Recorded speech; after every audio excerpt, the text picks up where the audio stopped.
माहौल में जहां आप देख रहे हैं नकारात्मकता आ रही है, जहां लोगों में डर है, एक दूसरे से मिल नहीं सकते, बात नहीं कर सकते, एक निराशा हावी है, कवि उसमें आशावाद कैसे तलाश लेता है?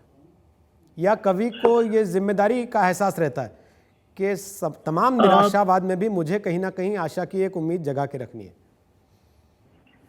एक तो देखिए, मैं कम से कम मैं कविता को उम्मीद की ही विधा मानता हूं।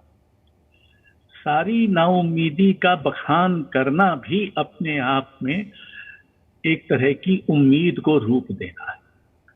हम सच्चाई से भाग नहीं सकते, हमको उसका सामना करना होता है। और अगर सच्चाई निराश करने वाली है, नाउम्मीद करने वाली है, तो हम ऐसा बखान करेंगे जो नाउम्मीदी का हो। लेकिन कविता का ये स्वभाव ही है कि वो उम्मीद की एक लौ सारे अंधेरे के बावजूद जलाए रखती है। कविता उम्मीद की ही लौ है सारे अंधेरे में, और वो उम्मीद को सत्यापित करती है ना उम्मीदी का बखान कर।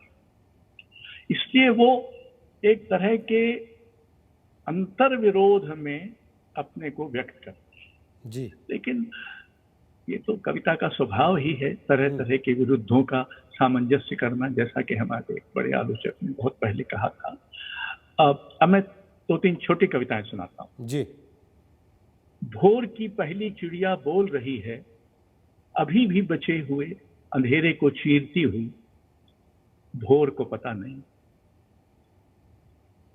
निर्जन में आवाजें हैं, शब्द नहीं है, लोग नहीं है, नियत समय पर फिर भी हो रहा है सवेरा।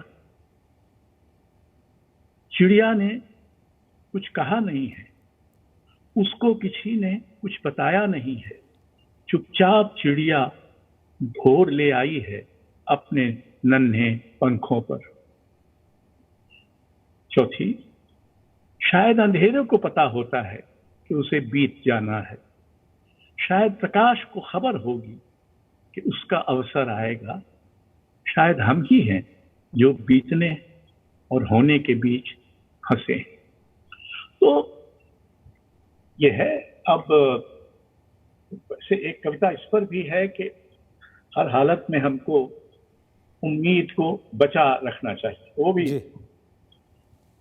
कम से कम उम्मीद के पास कम से कम एक घर तो होना चाहिए, हमारे अंधेरे के मोहल्ले में ना हो, चकाचौंध की दमकती कॉलोनी में भी न सही, कहीं तो सपनों में न रंग बचे हैं न रोशनी, सच कहने की हर भाषा संदेह के घेरे में है, झूठ पर लगता है सबको भरोसा बढ़ गया है, सपने अपने टुच्चेपन से उबर नहीं पाते, मसीहा होना बंद हो गया है, लेकिन छुट भइये असंख्य अवतारों में वापस आ रहे हैं, कुछ इधर हैं कुछ उधर, बीच में रुकना ठिठकना सा एक छूट गई आदत होकर रह गया है। ऐसे में कविता जैसी छोटी जगह में उम्मीद का घर कैसे बस सकता है, या कि छोटी जगह में रहकर ही उम्मीद और सब जगह छा सकती है। शब्दों में रोशनी हो तो शायद उम्मीद उधर आ सकती है।